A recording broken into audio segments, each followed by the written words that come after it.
Hare.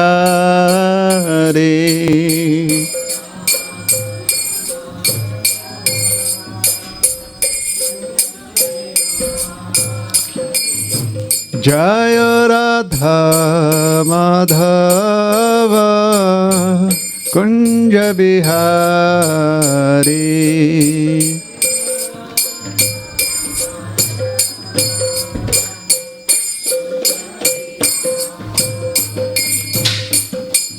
Gopijana Vallabha Girivardhari.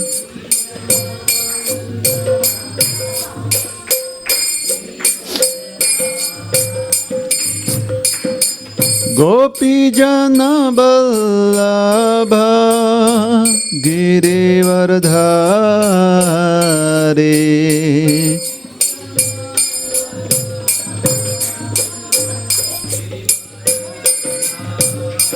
Jashodanandana Braja Janaranjana.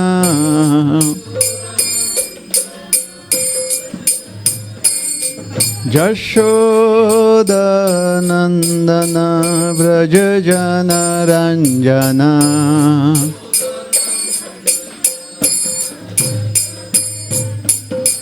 Jamuna Tira Vanachari.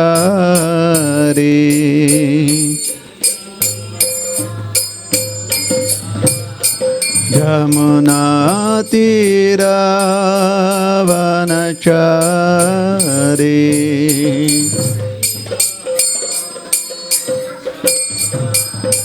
Jamuna Tira Vanachari.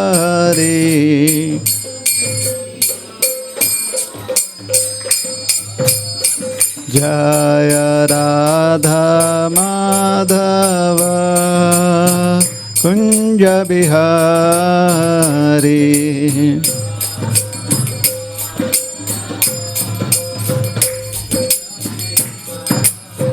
Jaya Radha Madhava Kunja Bihari.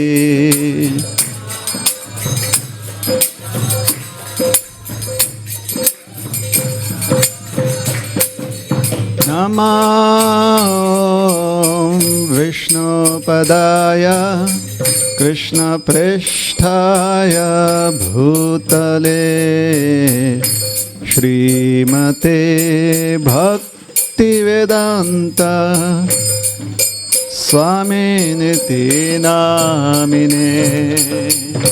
Namah.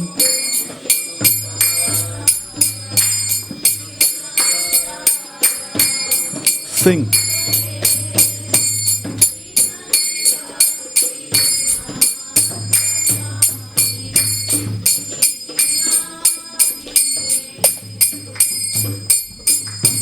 Namaste Saraswati Deve Gauravani Pracharine Nirvishesha Shunyavadi Paschatya Deshatarine.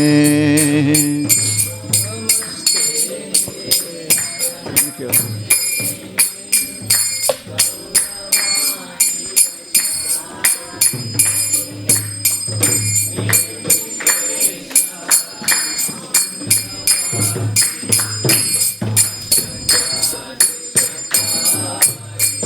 Jaya Shri Krishna Chaitanya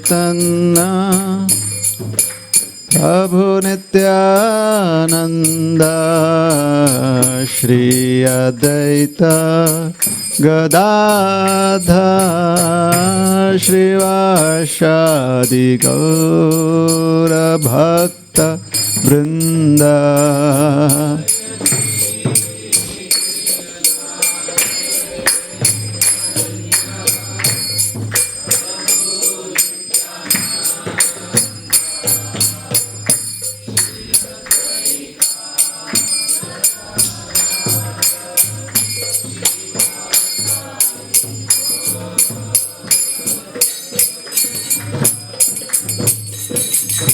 Hare Krishna, Krishna Krishna, Hare Hare, Hare Rama, Rama Rama, Hare Hare. Everybody.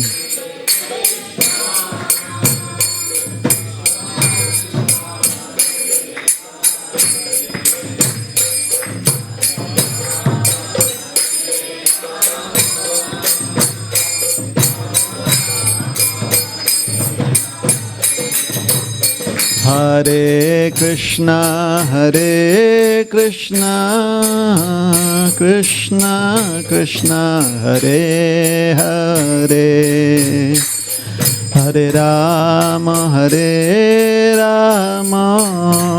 Rama Rama, Hare Hare.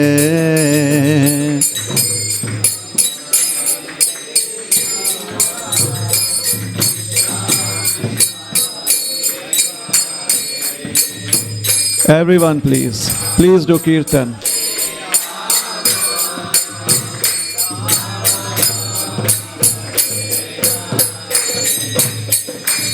Hare Krishna,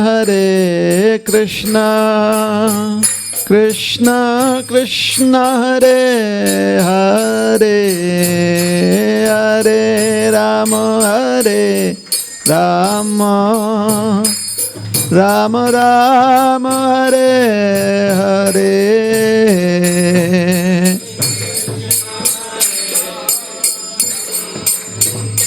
Krishna Krishna, Hare Hare.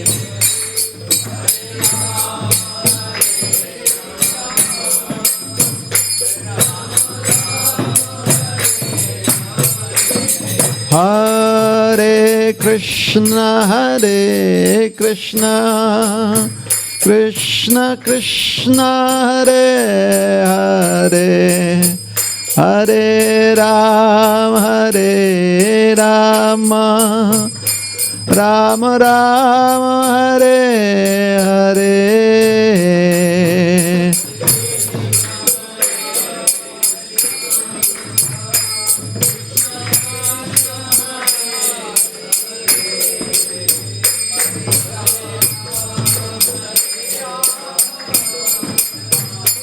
Rama Rama, Hare Hare Krishna, Krishna Krishna, Hare Hare, Hare Rama, Rama Rama, Hare Hare.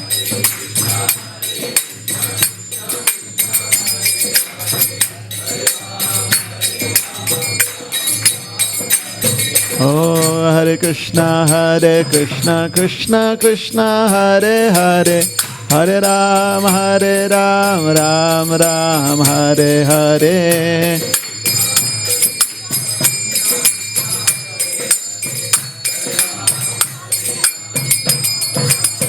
Hare Krishna, Krishna Krishna, Hare Hare, Hare Rama, Rama Rama, Hare Hare.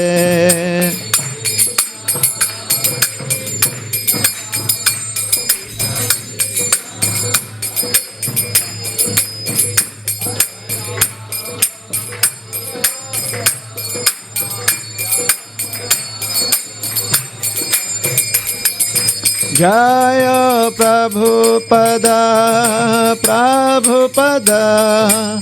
Prabhupada, Srila Prabhupada.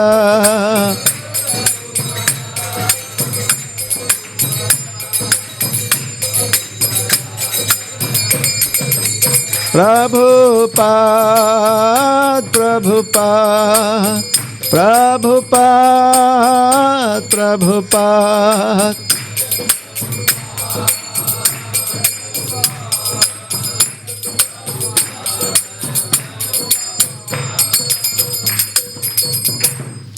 Jai Shri Harinam Sankirtan ki jai.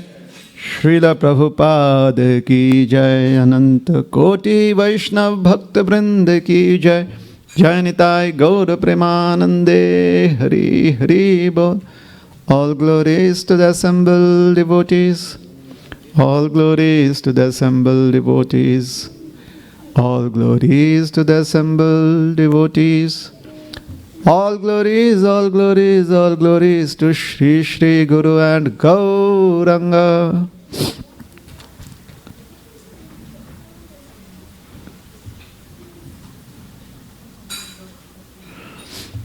Om Ajnanatimidandhasya Jnananjanashalakaya Chakshurunmilitam Yena Tasmai Shri Gurave Namaha. Shri Chaitanya Manobhishtam Sthapitam Yena Bhutale Swayam Rupa Kadamahyam Dadati Swapadantikam. Namo Vishnu Padaya Krishna Preshthaya Bhutale Shrimate Bhakti Vedanta Swami Niti Namine. Namaste Saraswati Deve Gauravani Pracharine Nirvishesha Shunyavadi Paschatya Deshatarine Vancha Kalpatarubhyascha Kripa Sindhubhya Cha Patitanam Pavanebhyo Vaishnavebhyo Namo Namaha. Jai Shri Krishna Chaitanya Prabhu Nityananda Shri Advaita Gadadhar Shivashadi Gaura Bhakta Vrinda.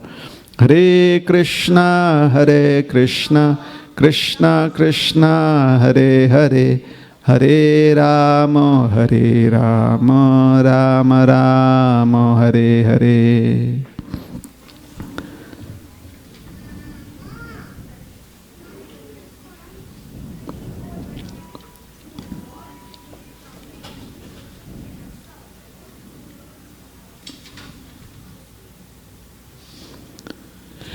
Hare Krishna, Hare Krishna.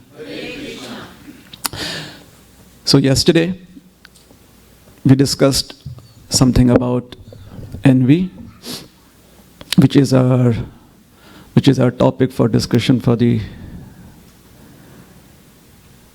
coming days, today and tomorrow.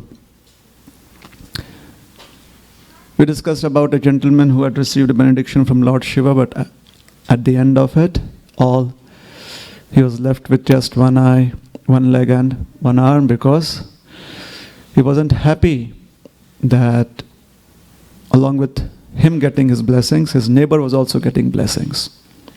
So he became envious of his neighbor, and in the process he had to lose some of his limbs and he has to lose his eyesight.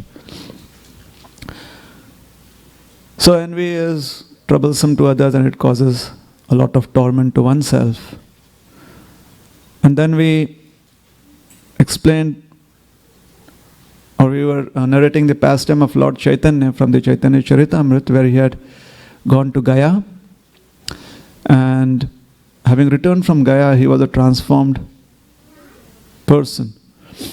He was constantly remembering Krishna, he was always chanting the holy names of Krishna, and as he was chanting the holy names of Krishna, he was so much moved by the nectar of the holy names that tears were flowing down his eyes in love of Krishna. And then Shri Chaitanya Mahaprabhu, he put forth a proposal to all the devotees that why don't we spend our entire night chanting Hare Krishna also? And the devotees agreed. And for one whole year, in the courtyard of Srivas Thakur, all the devotees would come together and they would chant Hare Krishna from sunset to sunrise. That is where we stopped yesterday. So let us continue. So when the devotees, they agreed to Lord Chaitanya's proposal, Lord Chaitanya, he informed Srivas Thakur that only those devotees who are completely pure in heart, they should be allowed to participate in this kirtan. And anybody who has even a tinge of material desire in their heart, they would not be qualified to participate in this kirtan. And Srivas Thakur had installed a scanner at his door, material desire scanner in the heart. So anyone who had even some material desire in the heart, the scanner would go ping, ping, ping, and they were not allowed to. They did not have access to the courtyard of Srivas Thakur. So many respectable gentlemen in Navadvip, they found themselves not having received the invite to this kirtan.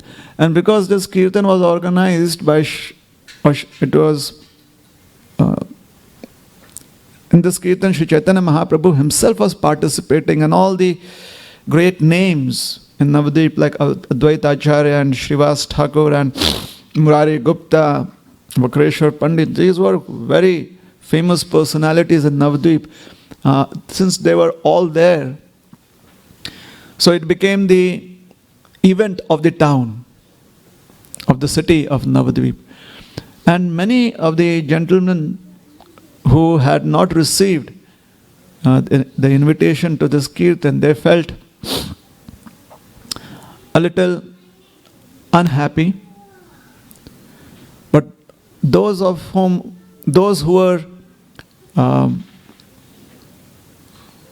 sincere, they understood that what Lord Chaitanya, they understood that they had material desires in their heart.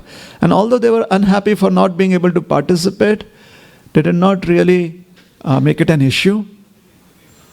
And they were simply praying to Krishna that someday we become qualified to participate in the kirtan that takes place at Srivas Thakur's courtyard, at Srivas Angan. There were others who were unhappy and they were also angry, but then they did not want to make an issue out of it, because what if it was proven that they were actually materialistic to a certain extent, and they did not want to take their chances, so they kept quiet. They were just waiting for a moment where something would go wrong and they would raise this issue at the proper time. But a few members of the elite community of Navadvip, who were considered to be very pious, and they had received a lot of respect from the city of Navadvip, the people in the city of Navadvip, they became envious and angry. And they were envious of Srivas Thakur, they became envious of those devotees who could participate in the kirtan. And slowly but surely it became their life's goal to take revenge. The leader of this community of respectable people was Gopal Chapal, a Brahmana by birth and also very well versed in scriptures and in the performance of all the Vedic rituals. Gopal Chapal was so incensed that within his heart arose this very strong desire to completely destroy Srivas Thakur. And when this idea became very firm within him, he came up with a very devious plan. A very, very devious plan. In those days, people were very spiritual, or let us say they were ritualistic. And there were various ways that the rituals were performed. Today, not many of us are aware of the different ways rituals take place. So one way was the devotional path, bhakti, where one would chant Krishna's names and one would make offerings to Krishna. And there was another path, which was generally shunned by the common people because it was very dangerous and it involved black magic practices, occult practices. So if anyone was, even if it was felt that somebody was involved in black magic, not only was that person shunned in society, but people would be fearful of that person. And there were many who were involved in such practices. So Gopal Chapel, according to his plan, he decided to somehow or the other implicate Srivas Thakur in such occult practices. So Gopal Chapel, he was very intelligent.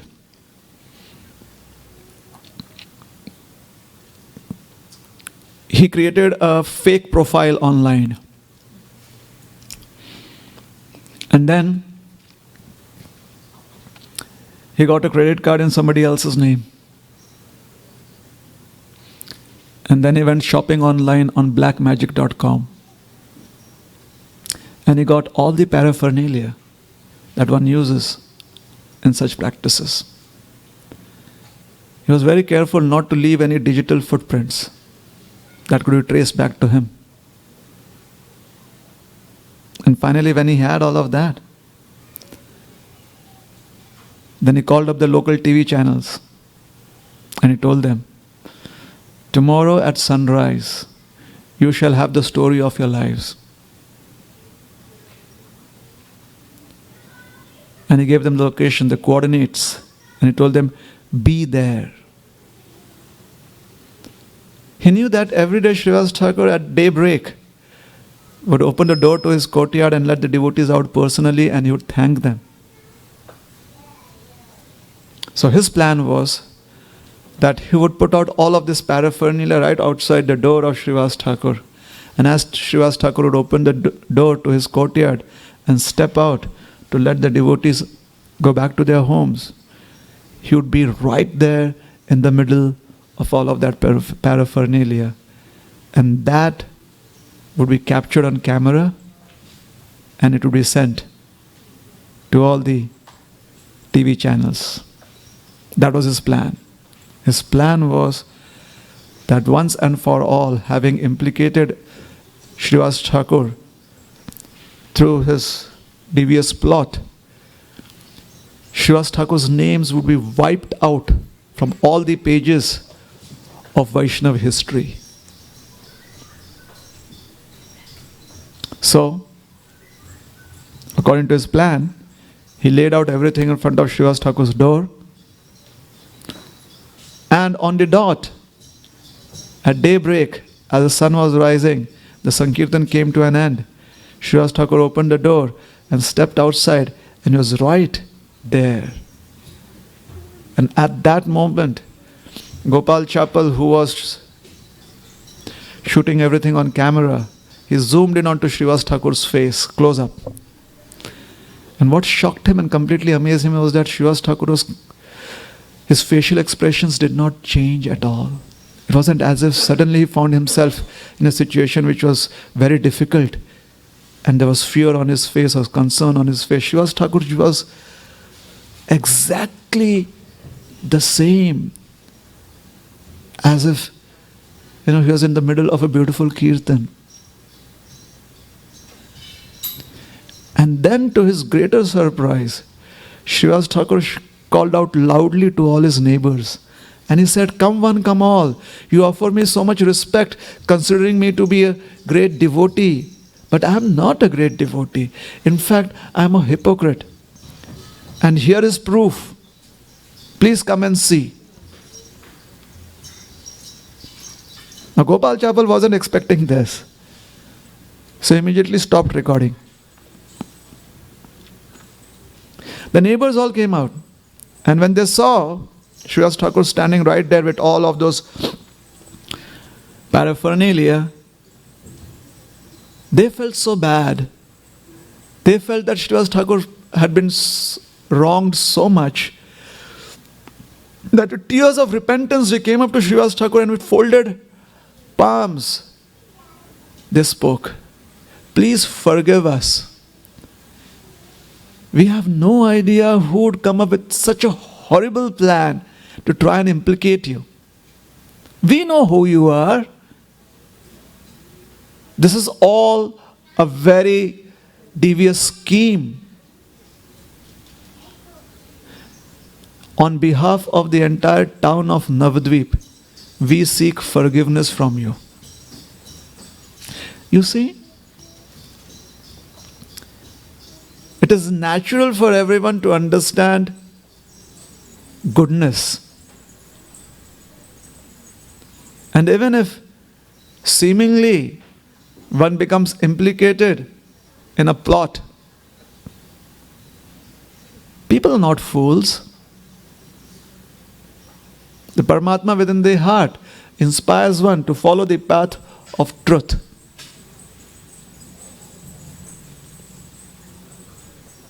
The neighbors immediately called for a street sweeper and asked him to sweep everything away. And then they purified that place with auspicious articles like Ganges water and cow urine, and they put cow dung. And again, they begged forgiveness from Srivas Thakur and asked him to go back home.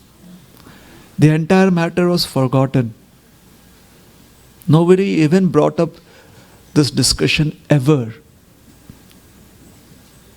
Gopal Chapal, when he saw that his entire plan had backfired, he knew that if he were caught, then he could be practically lynched. He did not want to be there, so he ran away. For 3 whole days and nights, nobody had any idea, nobody saw where Gopal Chapal was. But at the end of 3 days, Gopal Chapal was punished by material nature and was struck by a very, very severe form of leprosy. His entire body was covered with sores, oozing pus, blood, and he smelled, his flesh smelled so rotten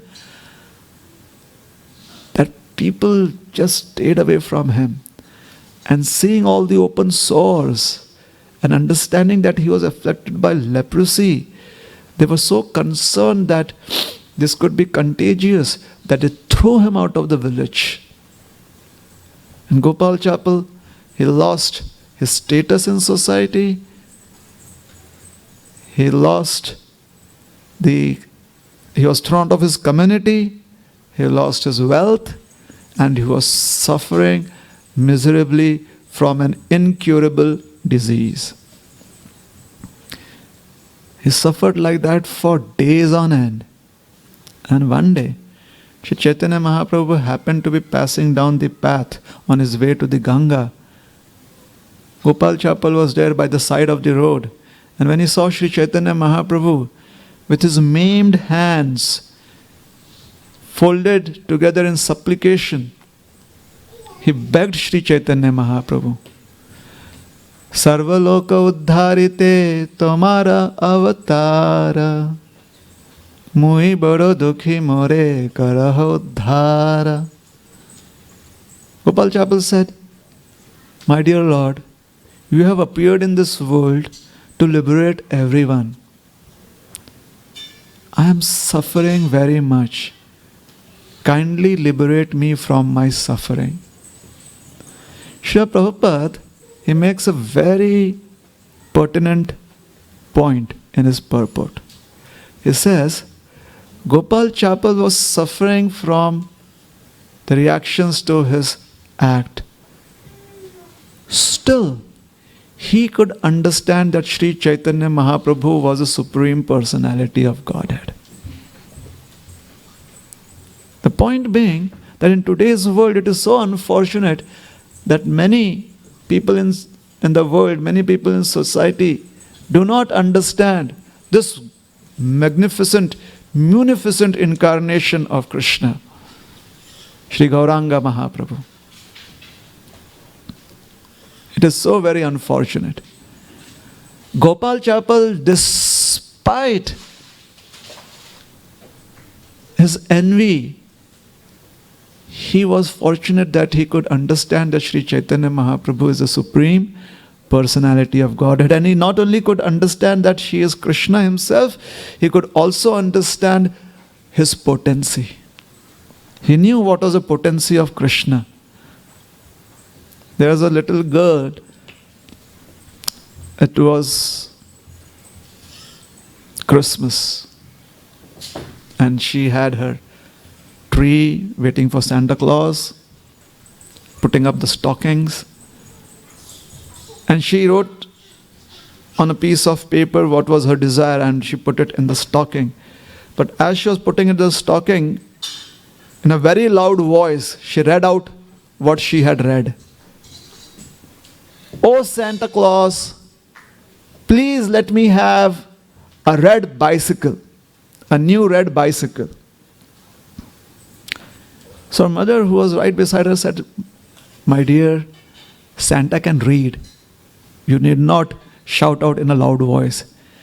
And she said, "Mom, I know that Santa can read, but I would want grandma to hear."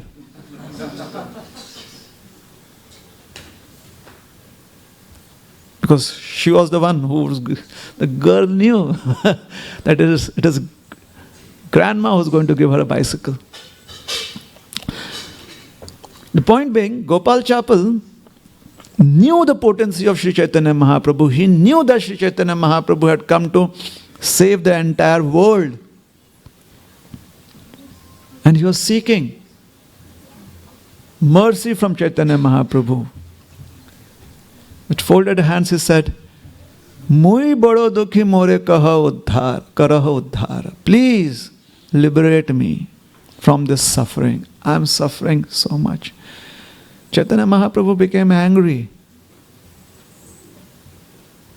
And he spoke. "Are papi bhakta dveshi tomara na uddharimu. Ei mata koti janma kidaya khao yaimu."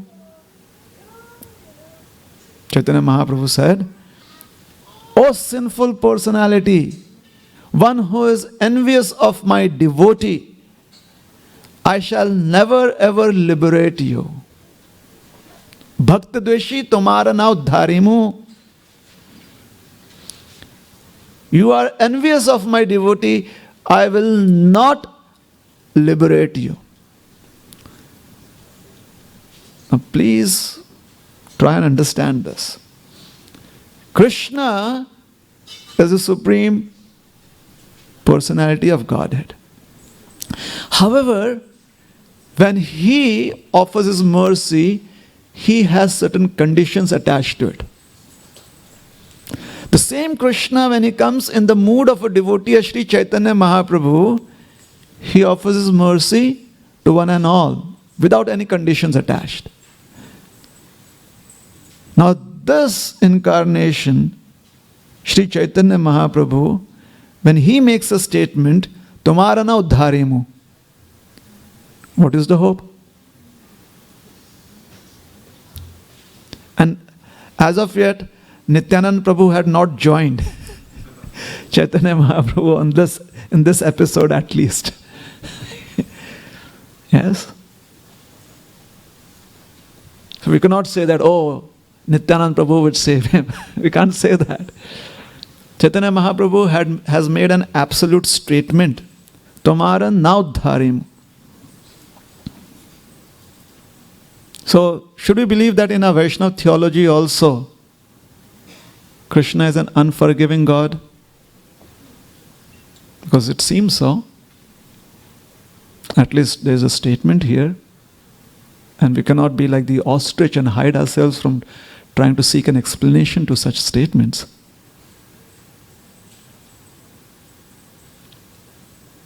We are the faithful.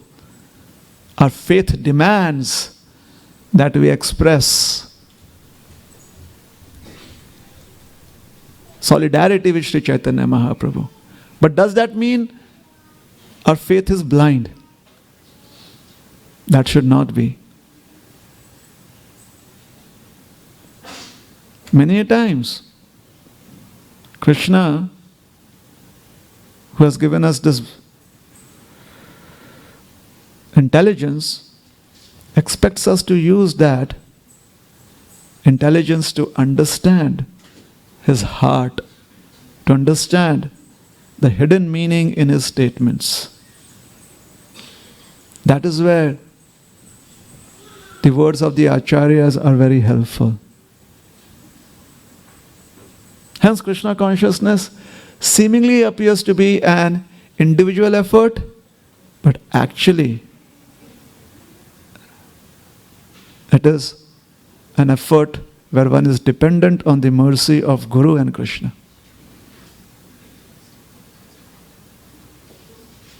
So, Tamarana uddharimu, I shall not save you. Well, if that was one thing, what about the next statement?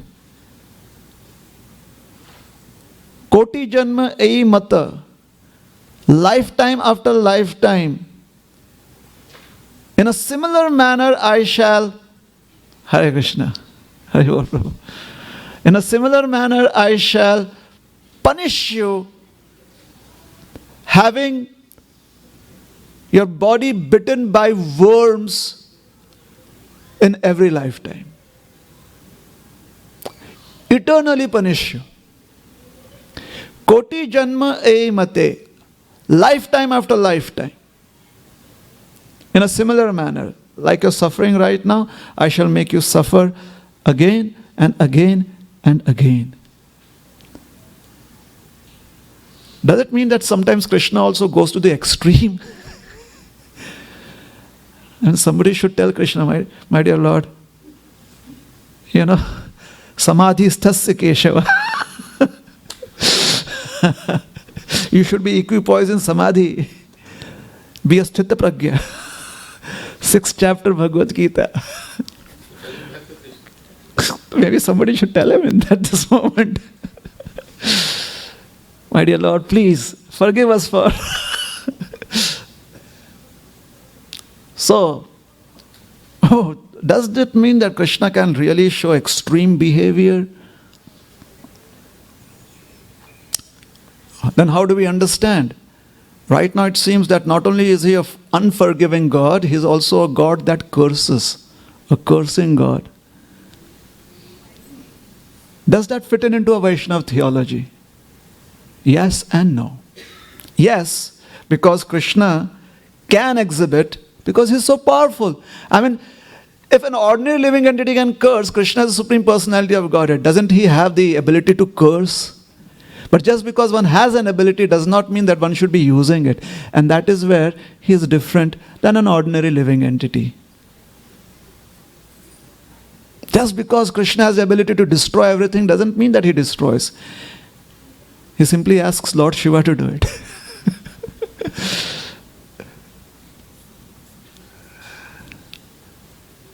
That is just humor. Because on the audio it may seem something different. I was listening to one nice Bhagavad Saptah. And the speaker, the Saptahi, he was making this comment. When it comes to stealing butter, Krishna steals butter himself. But when it comes to poison, he calls Lord Shiva. And in a very, very humorous way, he was explaining the relationship between Krishna and Lord Shiva and says, Krishna is Krishna. Even if he's stealing butter, he will implicate somebody else in it. That's his naughtiness. But Lord Shiva is Bholenath. It's as if like the poor person doesn't even understand what he's getting into.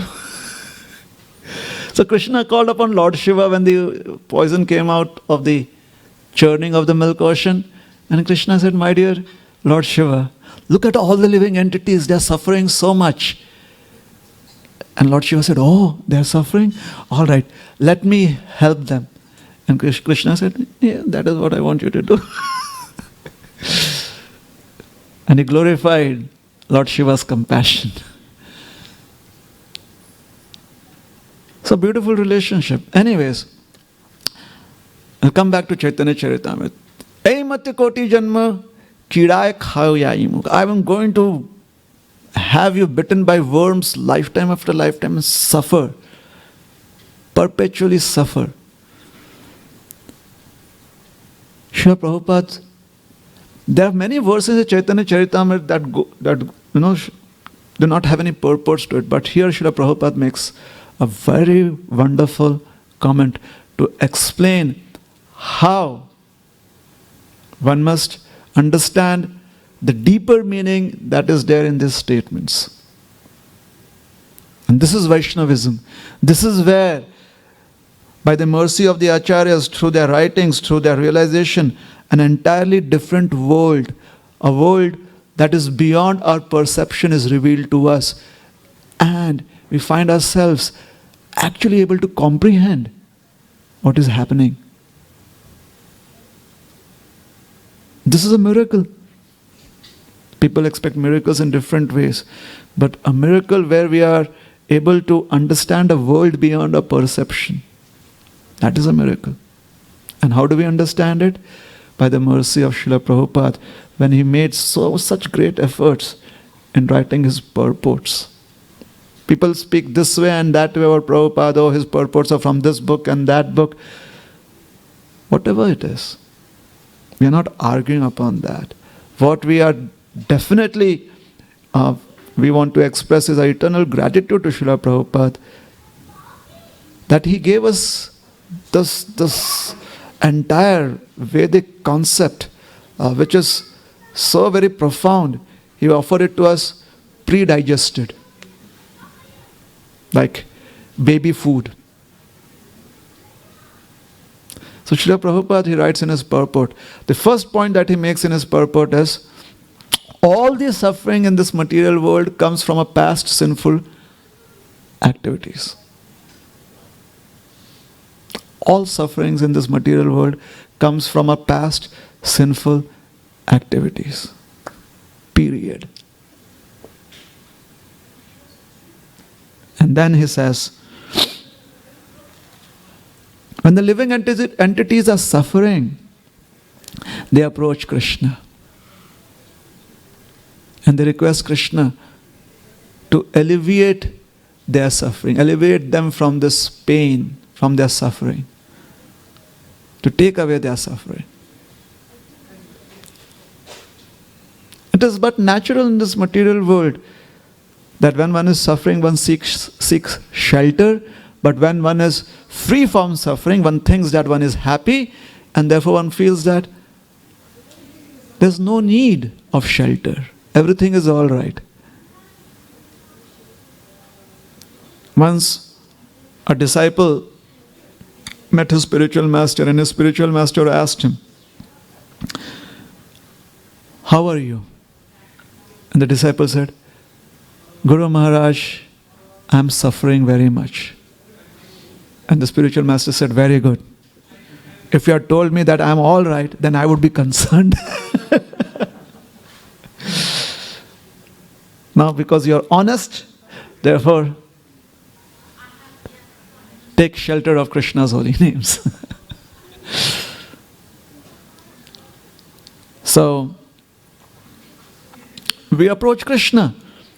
But when the sufferings are gone, then we may lose the impetus. We may lose that enthusiasm to surrender to Krishna. Because those are the material modes.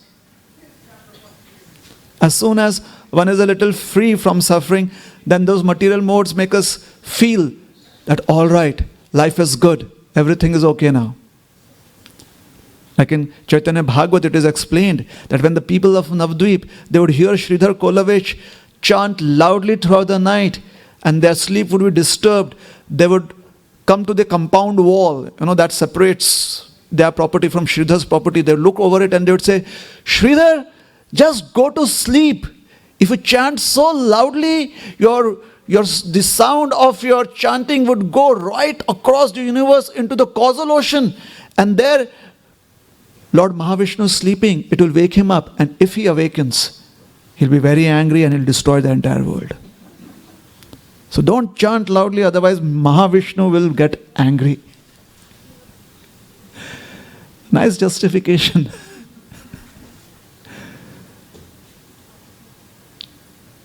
So Srila Prabhupada writes that when people are suffering, they go to Krishna and they seek shelter of Krishna. Please, Krishna, free us from this suffering. And Krishna may say no. I'm paraphrasing. If you want, you can go back and read this purport. This is a beautiful purport. And Krishna may say no. Well, that is not really very good. We go to Krishna and we ask him to free us from our suffering, and Krishna may say no. Krishna should say yes. At least that is what is expected. Srila Prabhupada says Krishna may say no.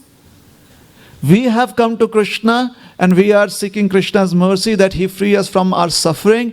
Krishna may not agree to this proposal. He may not be happy, because what Krishna wants is that we pray unto him, please free us from the root cause of all suffering. People go to Krishna and they simply pray that please free us from suffering. But he may do it. And again, we may go back and we may again be implicated in some material activity, and again we will suffer. And this will go on and on and on. So Krishna is not happy with that prayer. What he wants us to pray for is, oh Krishna, please liberate us from the root cause of all suffering. Chaitanya Mahaprabhu just left him in his state of suffering. Many years passed. Chaitanya Mahaprabhu took sannyas. He went to Jagannath Puri. And a few years later, he came back to Navadvip. He was in Kulia, freely giving his mercy to one and all. Thousands upon millions of people are just crossing the Ganges and they're running towards Sri Chaitanya Mahaprabhu to seek his mercy. Chaitanya Mahaprabhu was at the house of Vidyavachaspati. Vidyavachaspati was thinking, my house will be overrun. People are practically climbing on trees and over his compound wall, and some of them are like on his roof. He was calling up his insurance people. My house I need my insurance cover now. Thousands upon thousands of people were there. And Gopal Chapal approached Chaitanya Mahaprabhu. And his very, very sincere voice, he said, my dear Lord, is there no hope for me? Please show me the way. Please show me the way, my dear Lord, to become free from suffering. This time Sri Chaitanya Mahaprabhu was very pleased, because he had asked him to show him the way. So he said, there is the way. Walk this path to Srivas Thakur. Go to Srivas Thakur. Beg forgiveness from him. And when he forgives you, you shall be free. Gopal Chapal went to Srivas Thakur. Srivas Thakur embraced him. And as soon as Srivas Thakur embraced him, his disease was gone, his health was back, his body was effulgent, but more importantly, his heart, which till today was completely empty of any sentiments that would help him express love of Krishna, the envy within his heart. There was repentance, but that was not sufficient for Krishna Prem to enter his heart. But when Srivas Thakur embraced him, his heart filled up with love of Krishna. And as soon as his heart was full of Krishna Prem, tears started rolling down his eyes. And he was incessantly chanting the holy names. Hare Krishna, Krishna Krishna, Hare Hare, Hare Rama, Rama Rama, Hare Hare. And for the rest of his life, Gopal Chapal simply spent all his time chanting the holy names and glorifying Sri Chaitanya Mahaprabhu and glorifying Srivas Thakur. So here we see, through this story, that it is just by some fluke of arrangement of material nature that out of nowhere one finds oneself at the receiving end of a situation where one becomes envious. Gopal Chapal was not somebody who went to the school of that cultivated envy. He did not really graduate in how to be envious. He was a nice gentleman. But then, even he had not imagined that he would be in a situation like this. And to his great peril, not only did he exhibit envy, but he actually, because of that envy, he wanted to destroy Srivas Thakur.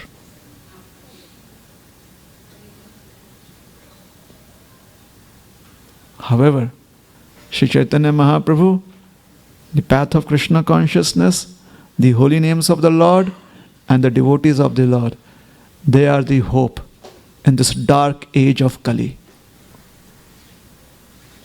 So whether we are suffering, we know that this is because of past sinful reactions. It's not necessary to understand what happened in the past. It is important to make the right prayer.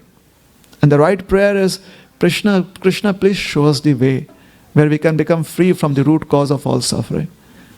And if you make a sincere prayer like that, this story illustrates that Sri Chaitanya Mahaprabhu, Sri Gauranga, he would show us the path that leads to devotees. And the natural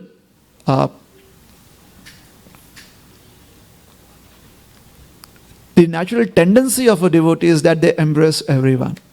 They take everyone in their embrace.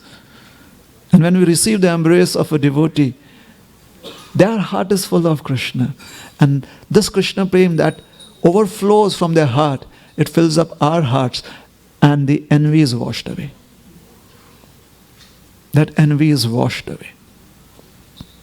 And when the envy is washed away, then we can also chant the holy names in love for Krishna. So what is the root cause of all suffering? We come and we make a prayer. All right, this is the prayer we understand. Please, Krishna, free us from the root cause of all suffering. What is the root cause of all suffering? So let us go back to the Srimad Bhagavatam, 7th canto. Famous for those of us who have been associated with the Srimad Bhagavatam. You hear of the 7th canto, immediately think of Sri Prahlad Maharaj and Narsimhadev Bhagwan. But at the same time, you also think of Shriman Hiranyakashipu. Now, Hiranyakashipu, he was a very shrewd gentleman. He had studied everything properly and he knew how to get the maximum benefit from all the opportunities that he had. So he used all of his austerities and he used all the mantras that were available in scriptures, and with his sharp intelligence, he asked for boons that made him practically immortal. Now we say practically immortal, but at that time people accepted him to be immortal. No, we are flimsy human beings in 2016 and we very easily say, oh, Hiranyakashipu was almost immortal. Really? Just imagine a benediction like that. You will not die in the air. Just imagine. And it would be so nice. You can so fearlessly fly in planes now. Or rockets. Hiranyakashipu would not die in the air, not on the earth. He would not die during the day, not in the night. I mean, all medical practitioners would practically have to start begging if everyone got Hiranyakashipu's boons. Not inside the house, not outside the house. Practically, he came up with all clauses that would inspire today's insurance companies. How to come up with clauses that would protect them.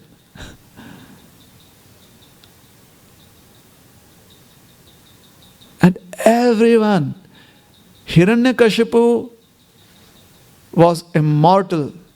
This was broadcast on Prime News on CNN, the world over. And people accepted it. The demigods accepted that. They all surrendered themselves to Hiranyakashipu. He was so powerful that he could completely change the norms that made this universe work. He could change it according to his will. Like sometimes we could do that also. There is some Maha cleaning happening in the temple, so we close the door and we put a door of the temple and put a notice outside. Sorry for the inconvenience. Forget, no, I'm not the temple, the washroom. We put a sign outside. Sorry for the inconvenience. The washroom is being cleaned. We can do that because we have some control over it. Hiranyakashipu, whenever he wanted, he could shut down the way the universe functioned. He actually brought in a law, and it was passed in Hiranyakashipu's Senate. It was a legislation now. If you are pious, you'll go to hell. And if you are impious, you'll go to heaven. And he issued visa cards like that. He could do it. And Indra, Chandra and everyone, they stopped Trishanku from coming. But they could not stop Hiranyakashipu from changing this law. And the reason was he was immortal.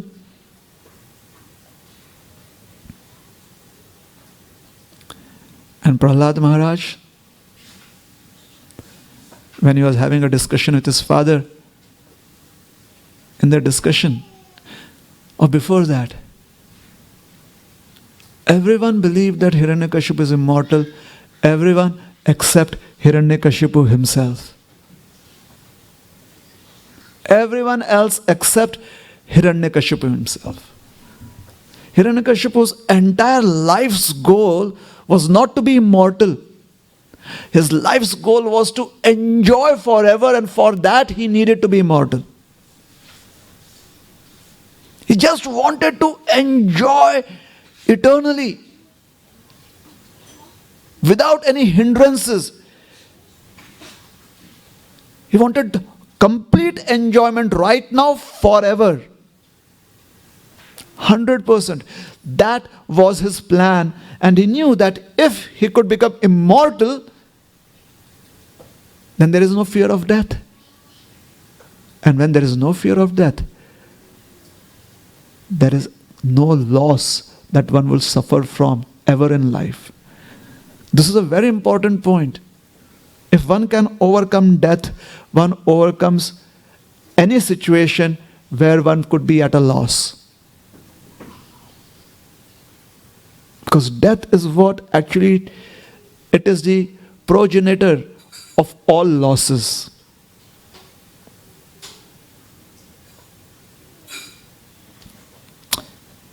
And Hiranyakashipu tried his very best to become free from death. He wanted to overcome death. And when it was not possible direct way, he tried so many other ways. And when people read through all the clauses that he had put down, they said, this person is immortal. And only Hiranyakashipu knew that at the back of his mind there was this fear that death could still come to me.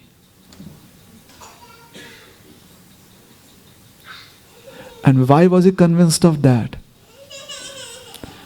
So the first point is, the reason he wanted to be immortal is because he wanted to always enjoy without any restrictions. He wanted unrestricted enjoyment.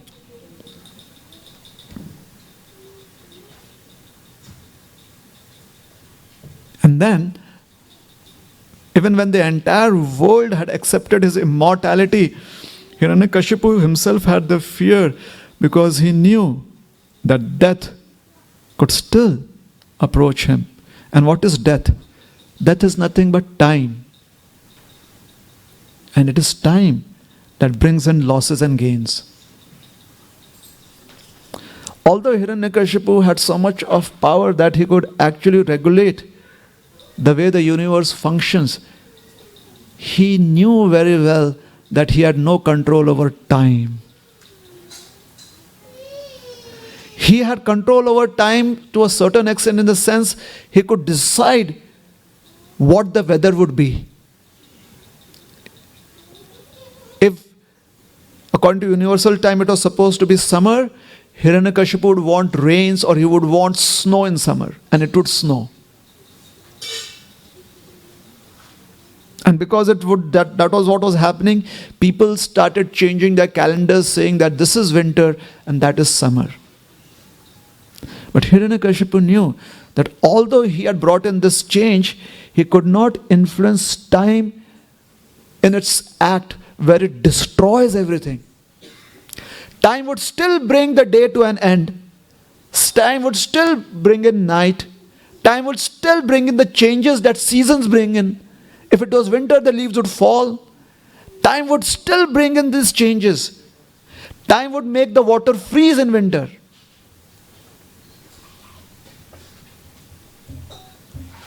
It would make the water melt, the snow melt in the summer.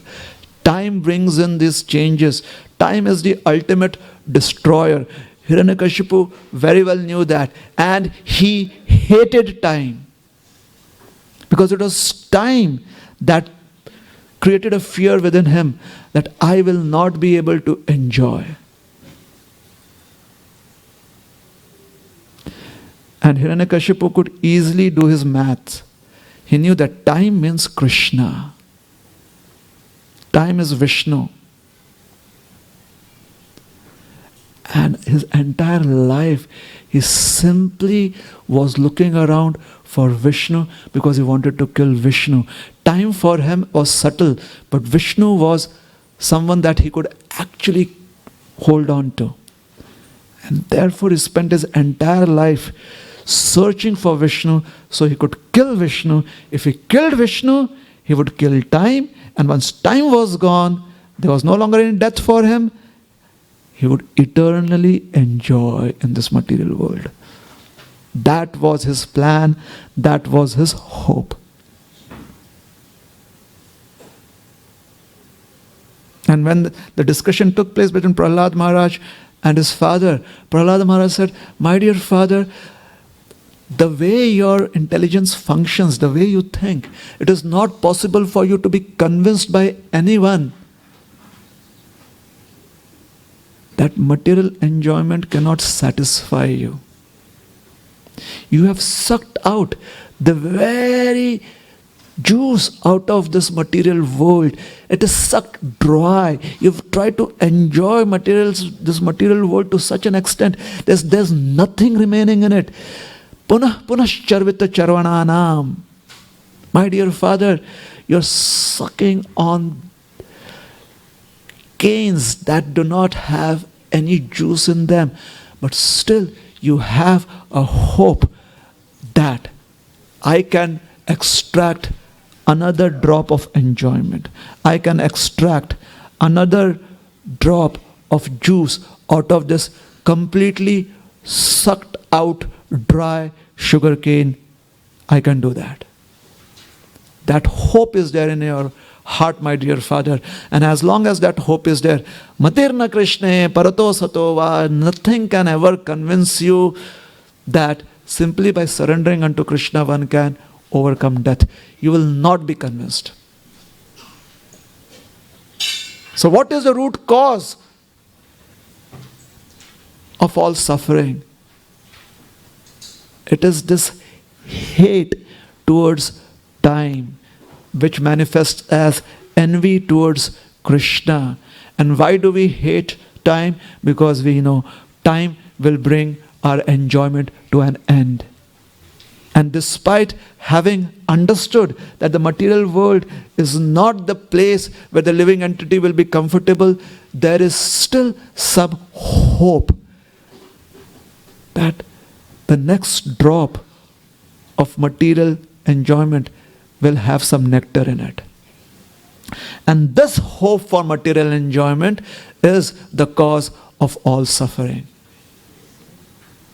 This hope for material enjoyment gives rise to the envy in the heart against that which takes away that hope, which is time, which is Krishna. And thus, if we understand this philosophy,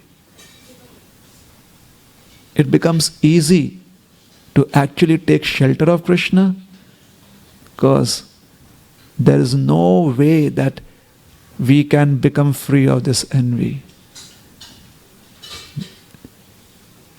The way time affects our material enjoyment really hurts us.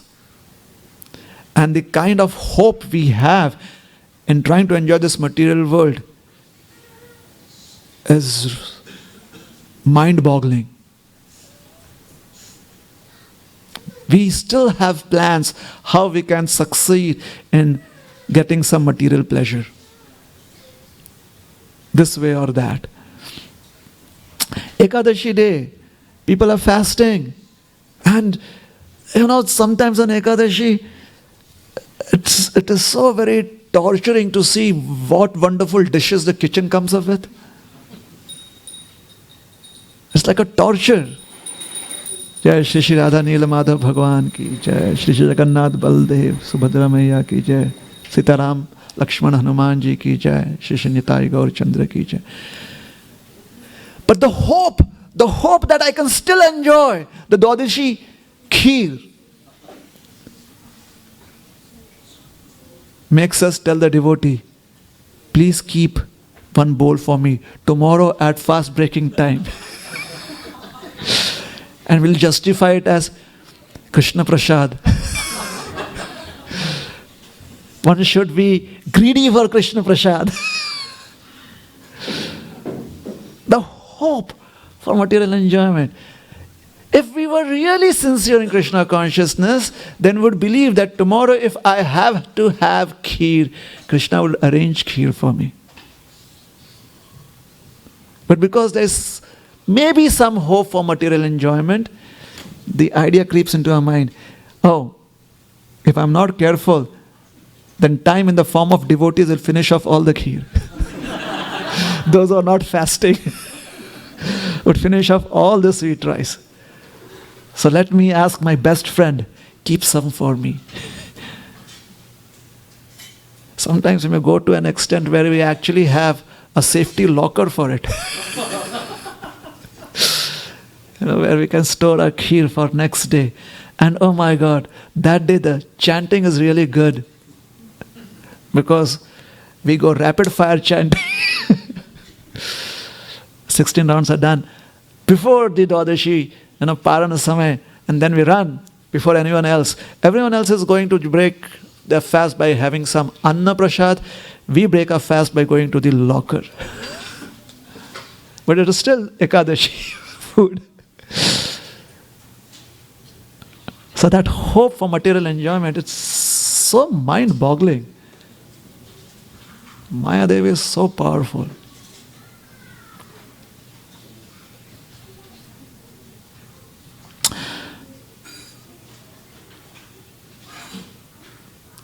The living entity by nature is pleasure seeking. So we cannot give up the hope for enjoyment. And since we are in the material world, are we supposed to be all like people who are always morose? Sorry, Prabhu, I will not take any material enjoyment. I'm so sorry.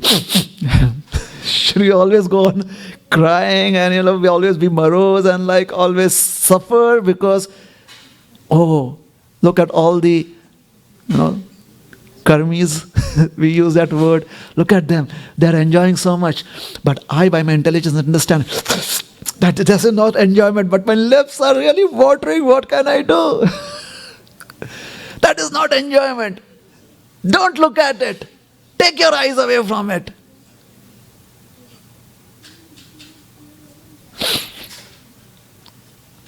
Should we give up our nature as being pleasure-seeking beings? We can't. We can't give up our nature as Anandamaya Abhyasat. It is a constitutional position.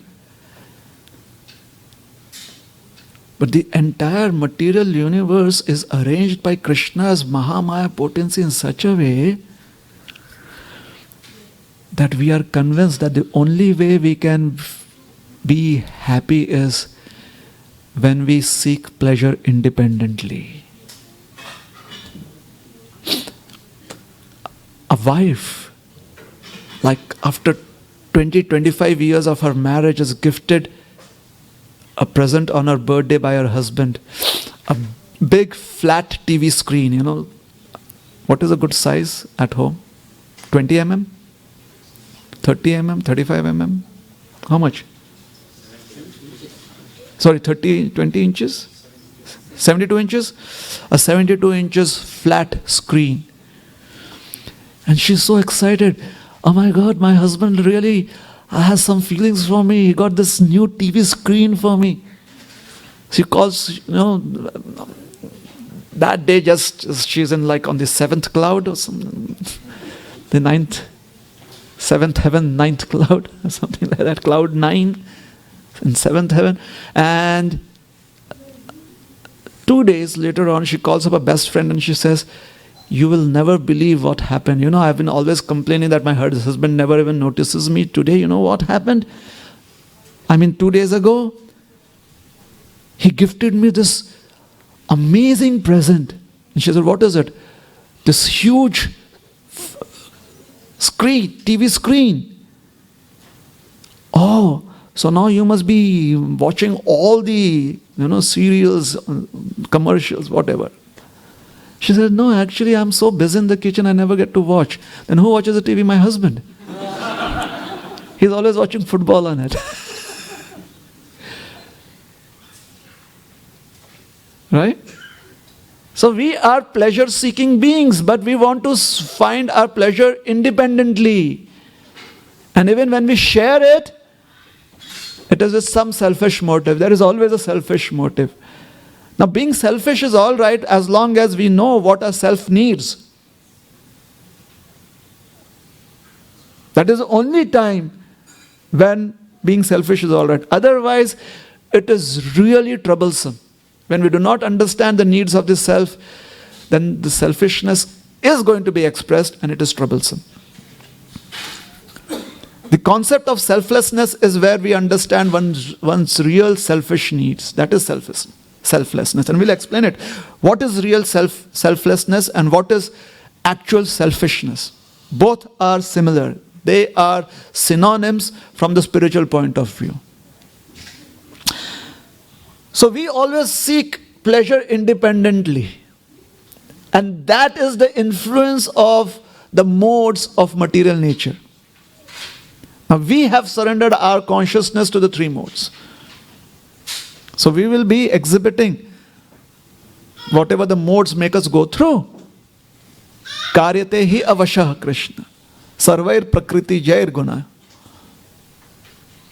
We will just perform the acts that once having submitted to the modes, once we have submitted ourselves to the law and the law dictates that we go to the prison, done. All our activities are going to be governed by the prison.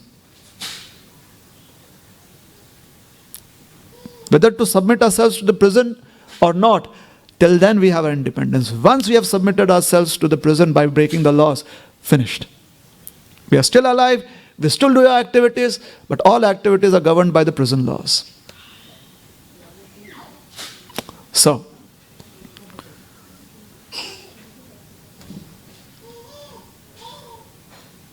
we cannot live without finding pleasure. It's not possible. And since we are in this material world, we cannot artificially give up looking for pleasure. If we do it artificially, then in the darkness, we'll run after it. In the light, we may be the greatest renunciates. But in darkness, when we feel that nobody is watching, we'll run after pleasure. So we have to accept who we are. The first thing is we have to accept who we are. Not the designation of who we are right now. But we, spiritual beings, part and parcel of Krishna, the first thing we have to do is to accept that. That is a very big relief in this material world. To accept ourselves as part and parcel of Krishna. Servants of Krishna. And having accepted that, then we realize that our eternal nature is to seek pleasure. And the way to seek pleasure is offering all enjoyment to Krishna. It is as simple as that.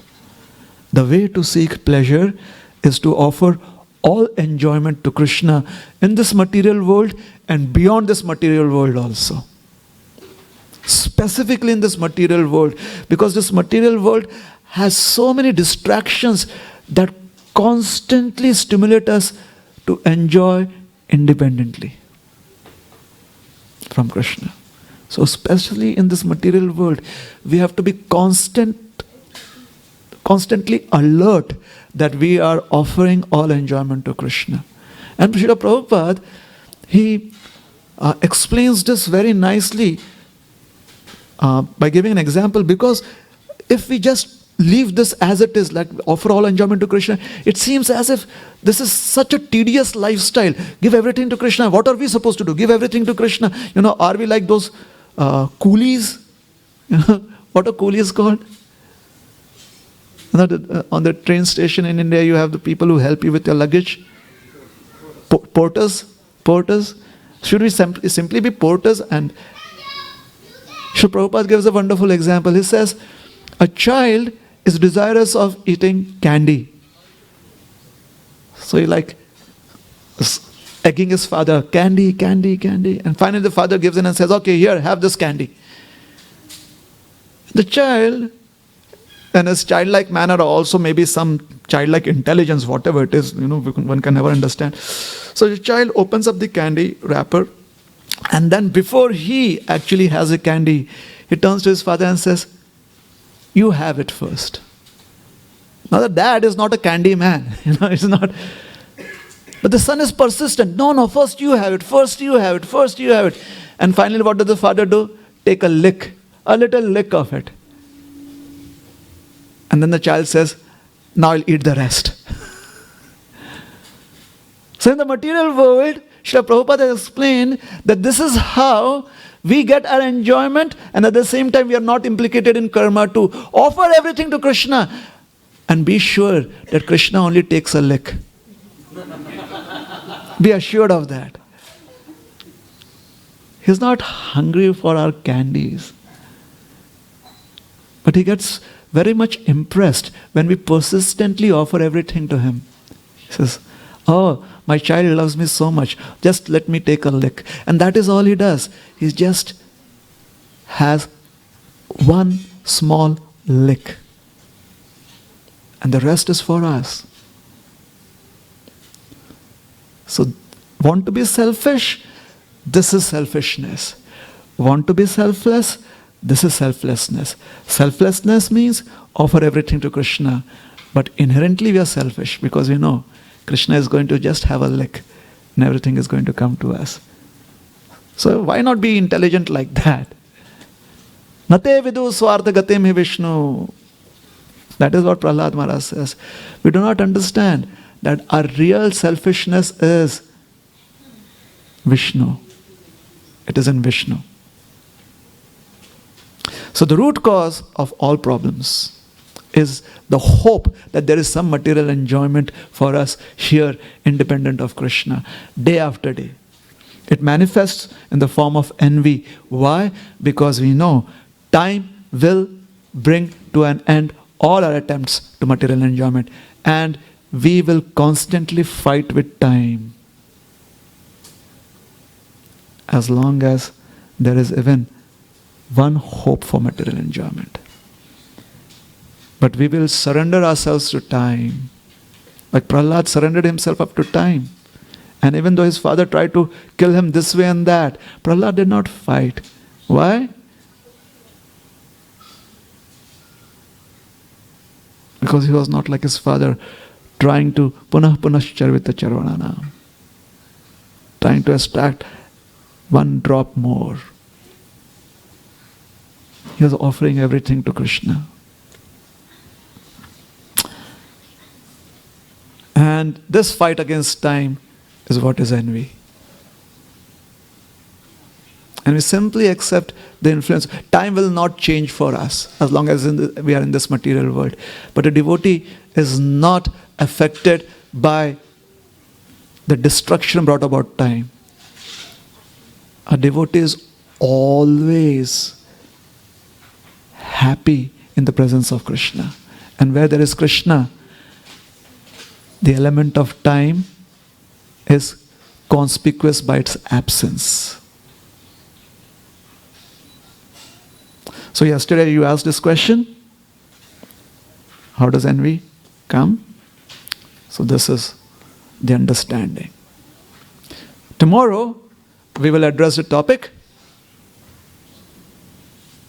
how should we react to a situation where we feel that we are being envied?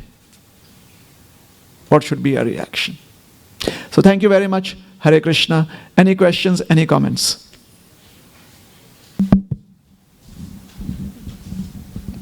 Anybody? Yes, Prabhu.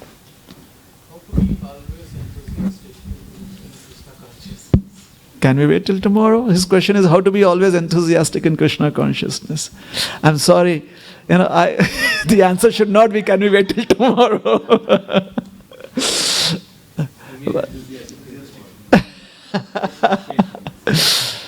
But if we wait till that, there's, like yesterday I asked you to wait till today. Was it all right? Yeah, sure. Suspense. No, we have to respect time also. Yes. Any other question? Or let us suffice. Enthusiasm can be sustained when we have faith. Adau Shraddha. Then there is sadhu sangha. And you know what happens in the association of devotees? They always push and pull you. So it is faith. And when this faith gets consolidated into nishtha, fixed faith, then a completely different realm opens up for us. The realm of asakti, or attachment to Krishna. Then there is ruchi, taste. Then there is bhava. So, faith. Just somehow or the other, we have to fortify our faith with our intelligence through hearing, through chanting, through manan, remembrance. Yes? And faith can be of course based on the reasoning, based on the past experience, one may sustain the faith, and the faith can be a blind faith also, no experience, but I just have faith in the Lord. Isn't that Well, you're asking this, the question is asked when one has actually walked down the path of Krishna consciousness, made some effort to practice Krishna consciousness. It's not at the beginning. So since we have taken some efforts on the path of Krishna consciousness, hopefully the faith is not just blind faith. Isn't it? Since we are asking the question now, how to sustain enthusiasm, it means that we have practiced for some time. This practice is based on reasoning, isn't it? So now, obviously, faith will not be blind. It will be based on our own experiences. It will be based on trusting others, because we have developed that trust in them.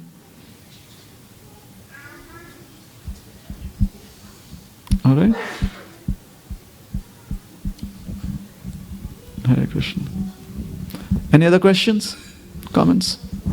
Hare Krishna, Prabhu. Hare Krishna. Prabhuji, what is the origin of evil? I mean, does it come from Krishna, or these independent from Krishna? Everything comes from Krishna. However, Krishna does not have evil in him. It's achintya bheda ved. And you know how, right, Prabhupada? Very simple example. You face the sun, you do not see the evil of shadow. You face away from the sun, you see the shadow and the evil in it. So the sun is the remote cause of the shadow. The immediate cause is us turning away from the sun. That is the immediate cause of the evil that we see.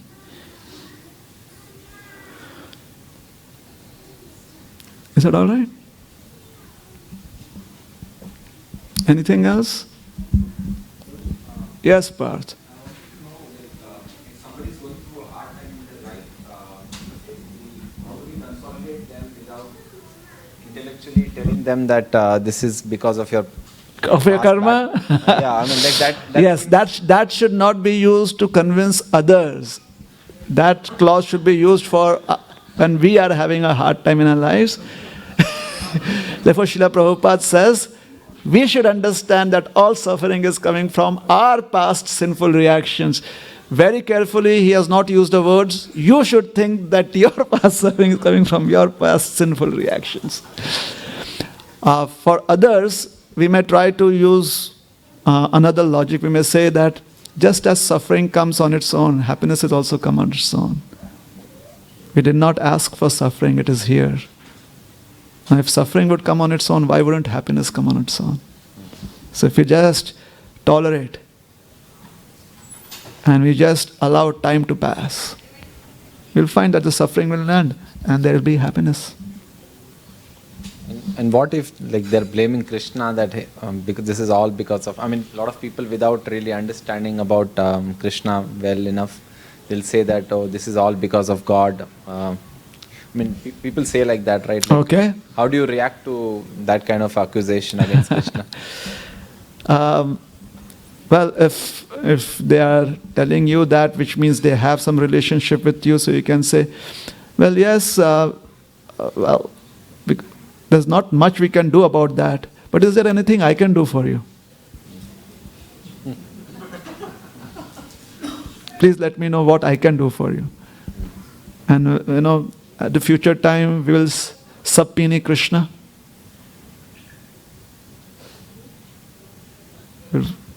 But right now, is there anything I can do for you?